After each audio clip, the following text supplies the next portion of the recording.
Ukraine के जखीरे में एक ऐसा हथियार आ गया है जो काला सागर में यूक्रेन को घेरे बैठी रूस की नौसेना के पसीने छुड़ा सकता है। यह हथियार है हार्पून एंटी शिप मिसाइलें, जो कि डेनमार्क ने यूक्रेन की मदद के लिए भेजी हैं। जिसके बाद माना जा रहा है कि काला सागर में डेरा डाले बैठे रूस की नौसेना के जंगी जहाजों का काल अब नजदीक है।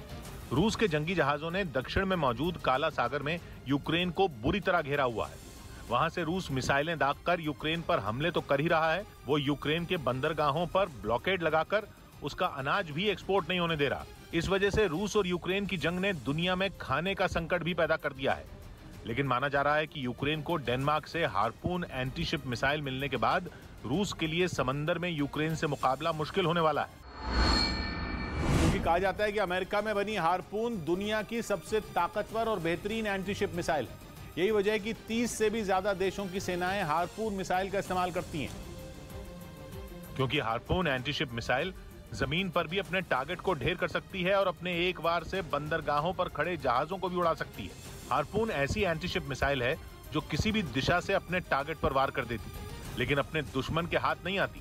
हार्पून पानी के ठीक ऊपर उड़ती है, जिसकी वजह से उसके शिकार को उसकी भनक ही नहीं लगती। हार्पून मिसाइल की एक और खासियत यह है कि वो पानी के जहाज से भी लॉन्च हो सकती है, सबमरीन से भी, और तो और हवाई जहाज से भी। और ऐसी ताकतवर एंटी शिप मिसाइल अब यूक्रेन के पास आ चुकी है। असल में समंदर में रूस के पास काफी बढ़त है और यूक्रेन की नौसेना ही उसकी कमजोर कड़ी है। ऐसे में नेवी की ताकत वो हथियार है जो कि यूक्रेन को यह जंग जिता सकती है।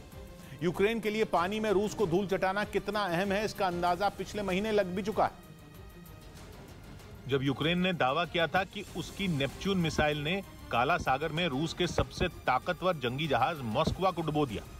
मॉस्कवा रूस की नौसेना के काला सागर के बेड़े का सबसे अहम जहाज था और अब यूक्रेन की तैयारी उसका काम तमाम करने वाली नेपच्यून मिसाइल के साथ ही हार्पून मिसाइल को भी ऑपरेट करने की है। यानी यूक्रेन की नौसेना की ताकत दुगनी होने वाली है। इस बीच यूक्रेन की सेना ने एक वीडियो जारी किया जिसमें रूस के जवानों के साथ उसके सैनिक आमने सामने की जंग लड़ते दिखाई दिए। यह वीडियो खार्किव इलाके का बताया गया, जिसमें ज़ेलेंस्की और पुतिन के जवान एक दूसरे पर जबरदस्त फायरिंग करते नजर आए। जो वीडियो जारी किया गया उसमें यूक्रेन की फौज खेतों से होते हुए दुश्मन के ठिकानों की तरफ बढ़ती दिखाई दी। ठिकाने के करीब पहुंचते ही यूक्रेन के जवानों ने ताबड़तोड़ फायरिंग शुरू कर दी, तो जवाबी कार्रवाई में रूस के सैनिकों ने भी गोलियां बरसाईं। लेकिन यूक्रेन का दावा है कि उसकी की गोलाबारी के सामने रूस के जवान टिक नहीं पाए और उस इलाके से भाग गए। इसके बाद वो दुश्मन के दूसरे ठिकाने पर पहुंचे। जेड निशान वाली गाड़ियों की वजह से वहां भी रूस के सैनिकों के छिपे होने का पता चल गया, जिसके बाद भीषण लड़ाई शुरू हो गई। यूक्रेन ने दूसरे ठिकाने पर रूस के एक जवान को मार गिराने का दावा किया। वहीं यूक्रेन की सेना ने एक वीडियो जारी किया जिसमें एक टैंक पर मिसाइल गिरती दिखी। ज़ेलेंस्की की फौज ने दावा किया कि उसने इस हमले में रूसी सेना के कई सैनिकों को मार गिराया। और जो वीडियो जारी किया गया उसमें एक टैंक जंगल के पास से गुजरता नजर आया। वहीं हवा को चीरती एक मिसाइल उसकी तरफ बढ़ती दिखाई दी। बताया गया कि यह मिसाइल यूक्रेन ने Schiff anti tank missile system से दागी थी। सामने आई तस्वीरों में मिसाइल जैसे ही टैंक पर गिरी, तेज धमाका हुआ। विस्फोट इतना जोरदार था कि टैंक के परखचे उड़ गए। यही नहीं, दूर तक धुएं का गुबार छाया नजर आया। यूक्रेन की सेना ने दावा किया कि उसने इस हमले में न सिर्फ टैंक को तबाह किया, बल्कि कई रूसी सैनिकों को भी उसने मार गिराने की बात कही। उधर यूक्रेन के राष्ट्रपति व्लादिमीर ज़ेलेंस्की ने जंग में तबाह हो चुके खार्किव शहर का दौरा किया और इस दौरान उन्होंने शहर के सुरक्षा प्रमुख को बर्खास्त कर दिया। आरोप है कि रूसी हमले के दौरान उस अधिकारी ने पुतिन की सेना को रोकने के लिए कोई ठोस कदम नहीं उठाया था। और दावा किया गया कि इसी वजह से रूसी सेना शहर में आसानी से न सिर्फ दाखिल हुई, बल्कि उसने वहां जमकर तबाही भी मचाई थी। कब्जा जमाने के लिए रूस ने खार्किव पर मिसाइलों और बमों की बारिश कर दी थी, जिसकी वजह से बड़ी बड़ी इमारतें मलबे के ढेर में बदल गईं। यही नहीं, रूसी सेना ने ताकतवर टैंकों से इतने गोले बरसाए कि पूरा शहर ही खंडर में तब्दील हो गया। इसके बाद रूस ने शहर पर कब्जे का दावा किया, लेकिन उसके कुछ रोज बाद ही यूक्रेन ने शहर से रूसी सेना को खदेड़ने की बात कही थी। और अब जंग के 3 महीने बाद राष्ट्रपति ज़ेलेंस्की ने खार्किव का दौरा किया। जो वीडियो जारी किया गया उसमें वो एक बुलेट प्रूफ जैकेट पहनकर कुछ अधिकारियों के साथ बर्बाद हो चुके शहर को देखते नजर आए। इस दौरान वहां हर तरफ जली हुई इमारतें और मलबे का ढेर दिखाई दिया। सड़क के किनारे थोड़ी थोड़ी दूरी पर कई जली हुई गाड़ियां भी दिखी। बाद में ज़ेलेंस्की ने अधिकारियों के साथ बैठक की और इसी बैठक में उन्होंने शहर के सुरक्षा प्रमुख को निकाल दिया। इस बीच यूक्रेन की तरफ से यह दावा किया गया कि उसके सैनिकों ने भीषण लड़ाई के दौरान रूसी सेना के 2 और बड़े कमांडरों को मार गिराया। यह भी दावा किया गया कि 96 दिनों से जारी जंग के दौरान पुतिन की सेना के करीब 50 अधिकारी मारे जा चुके हैं। और यह सिलसिला थमने का नाम नहीं ले रहा। ऐसा इसलिए क्योंकि हर मोर्चे पर ज़ेलेंस्की के सैनिक रूसी सेना को करारा जवाब दे रहे हैं।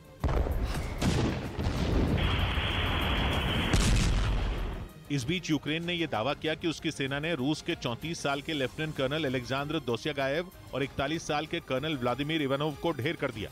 दावा यह भी किया गया कि अलेक्जेंडर और इवानोव जंग में लड़ते हुए मरने वाले रूसी सेना के 47वें और 48वें अधिकारी हैं। मतलब ये कि 96 दिनों से जारी इस जंग में रूस के 48 अधिकारी मारे जा चुके हैं।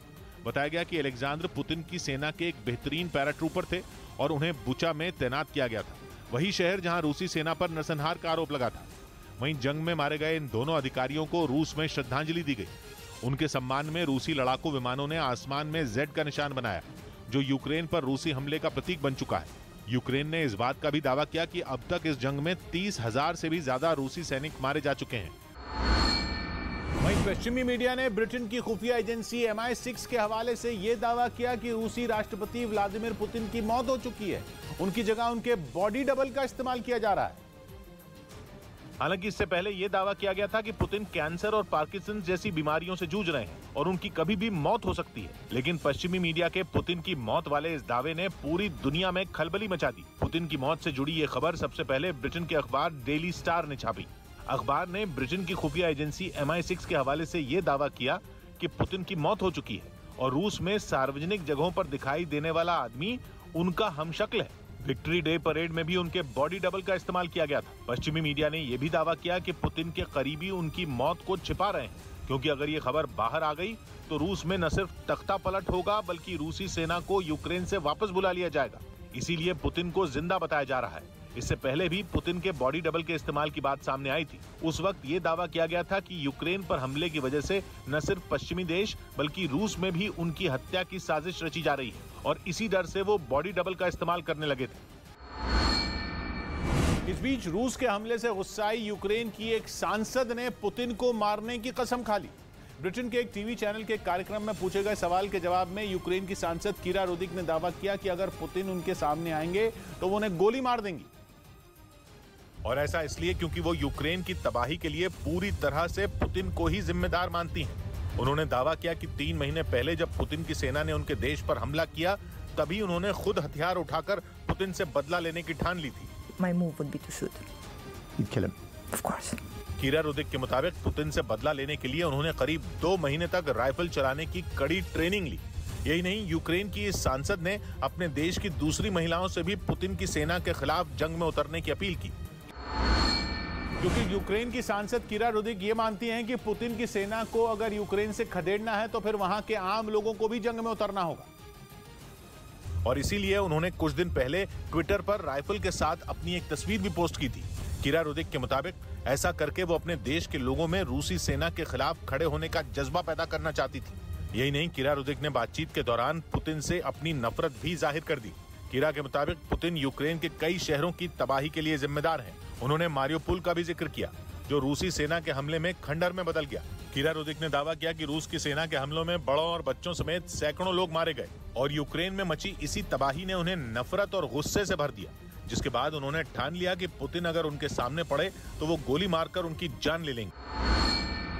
यूक्रेन की सेना ने एक वीडियो जारी किया जिसमें उसके सैनिक रूस के टैंकों को तबाह करते दिखाई दिए। यह हमला उसने डोनेस्क इलाके में किया, जहां यूक्रेन के सैनिकों को दुश्मन के ठिकाने पर कई टैंक खड़े नजर आए। रिहायशी इलाके में बने रूस के इस ठिकाने पर उन्होंने पहले गोले दागे, फिर टैंकों को निशाना बनाकर उन पर ताबड़तोड़ हमले किए, जिससे जोरदार धमाका हुआ, जो इतना जोरदार था कि पूरे इलाके में काफी देर तक आग के साथ धुएं का गुबार भी उठता दिखाई दिया। यूक्रेन ने दावा किया कि इसी इलाके में उसने रूस के कई और ठिकानों को इसी तरह तबाह कर दिया। वहीं जंग के बीच खबर उड़ी कि पुतिन बहुत बीमार हैं और उनके पास जीने के लिए केवल 3 साल बचे हैं। डेली मेल ने पुतिन की सेहत से जुड़ी एक रिपोर्ट में यह दावा किया। यूक्रेन में जंग शुरू होने के बाद कई बार खबरें उड़ी कि पुतिन की तबीयत ठीक नहीं है, लेकिन अब ये कहा जा रहा है कि उनकी हालत बद से बदतर होती जा रही है। डेली मेल ने तो अपनी रिपोर्ट में ये दावा तक कर डाला कि पुतिन को कैंसर है जो तेजी से बढ़ रहा है, जिसकी वजह से उनकी जिंदगी के केवल 3 साल ही बचे हैं। यही नहीं, ये भी दावा किया गया कि खराब सेहत की वजह से पुतिन के उत्तराधिकारी चुनने का काम भी अटक चुका है। मतलब ये कि पुतिन बीमार नहीं बल्कि बहुत बीमार है, इतने बीमार कि उनके पास अपने अधूरे काम निपटाने के लिए 2 से 3 साल ही हैं। और इन्हीं गिने चुने सालों में उन्हें रूस के भविष्य को सही दिशा में ले जाना है। दावा तो यह तक किया गया कि इसी महीने पुतिन की सर्जरी भी की गई, जो सफल तो रही, लेकिन इतनी नहीं कि पुतिन लंबा जी सके। डेली मेल को रूस की सरकार के सूत्रों ने बताया कि पुतिन दवाएं खा रहे हैं और डॉक्टरों की निगरानी में। यही नहीं, खबर तो यह भी उड़ी कि पुतिन को पार्किंसंस हो गई, मतलब एक ऐसी बीमारी जिसमें हाथ पैर सुन्न पड़ जाते हैं या दिमाग ही काम करना बंद कर देता है। डेली मेल ने इसका सबूत देने के लिए पुतिन के कुछ नेताओं के साथ आए वीडियो शेयर किए, जिनमें वो अपने पैर हिलाते नजर आए।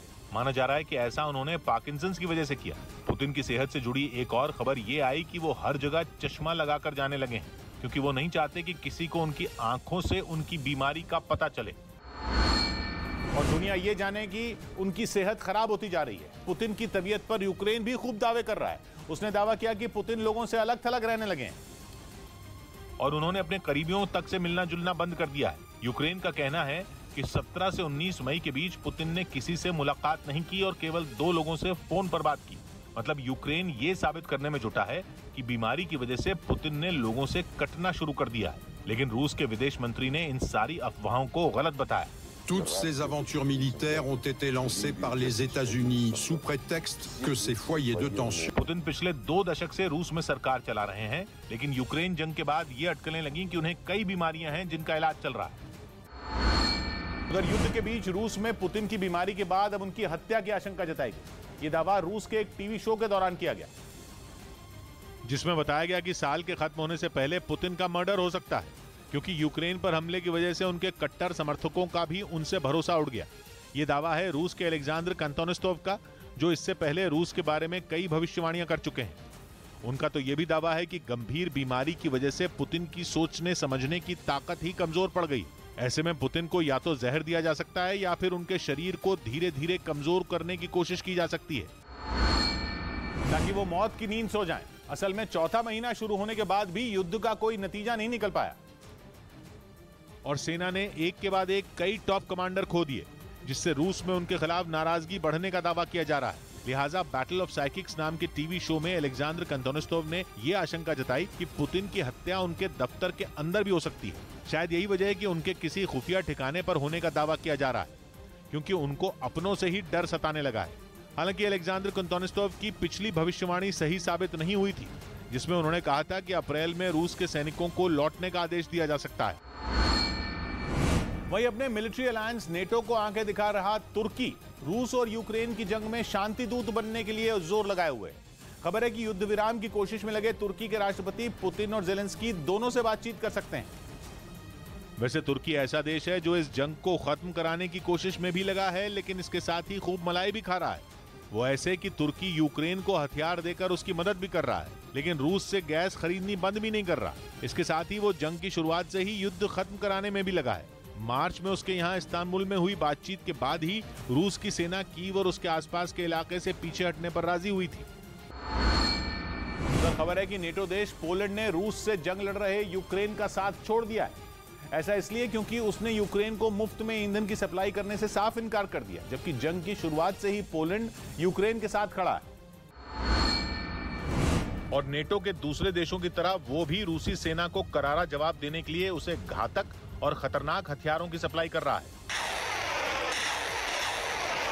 कुछ रोज पहले ही पोलैंड ने यूक्रेन को T-72 Mi टैंकों की एक बड़ी खेप भेजी थी, जिनके साथ जेलेंस्की के सैनिकों ने युद्ध का अभ्यास भी किया था। इसका एक वीडियो भी जारी किया गया था, जिसमें यूक्रेन के सैनिक एक सुनसान इलाके में पोलैंड से मिले एक टैंक में तबाही मचाने वाले गोले भरते दिखाई दिए। इसके बाद उस टैंक को वहां से दूर ले जाया गया और फिर टारगेट पर निशाना साधकर गोला दाग दिया गया। टैंक से फायर होते ही गोले ने चंद सेकंड के अंदर ही अपने टारगेट को ध्वस्त कर दिया। इसके बाद वहां धुएं का गुबार उठता दिखा, जिसने थोड़ी ही देर में उस इलाके को अपनी जद में ले लिया। लेकिन 96 दिनों से जारी इस जंग में हथियारों से मदद करने वाले उसी पोलैंड ने यूक्रेन को धोखा दे दिया, या यूं कहें कि उसे बीच मझधार में छोड़ दिया। और उसकी असलियत तब सामने आ गई जब उसने यूक्रेन को मुफ्त ईंधन देने से मना कर दिया।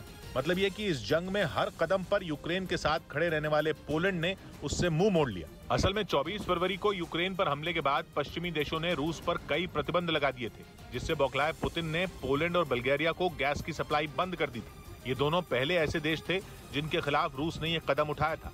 उस वक्त पोलैंड के पास ईंधन का पर्याप्त भंडार था और वो मदद के तौर पर यूक्रेन को गैस के साथ दूसरे ईंधन की सप्लाई भी कर रहा था। लेकिन दावा किया गया कि युद्ध के लंबा खिंचने से पोलैंड के पास ईंधन की कमी हो गई, जिसका एक बड़ा हिस्सा रूस से आता था।